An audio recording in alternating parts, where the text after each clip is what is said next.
আর বাইকটা পুল করলে তো এটা বলার কিছুই নাই, মানে ধাপ ধাপ ধাপ ধাপ করে তেল কমে যাবে, মানে ধাপ ধাপ করে কমবে না, মানে কমবে। তখন ওই সম্ভবত 12-14তে চলে আসে। আচ্ছা, লেটস ট্রাই।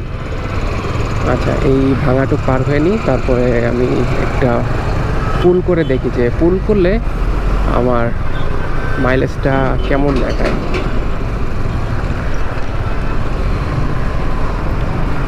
রেডি।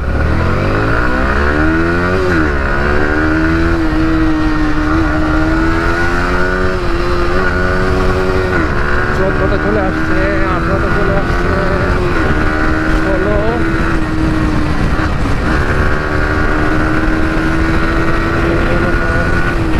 মানে এইভাবে মাইলেজটা অনেক কমে যায়, মানে আপনার তেলে 1 লিটার তেলে 20-25 এরকম হয়তো যাবে, 20-25ই যাওয়ার কথা। কারণ যদি আপনি কন্টিনিউয়াস এইভাবে টানতে থাকেন তাহলে 20-25-এর বেশি যাওয়ার কথা না।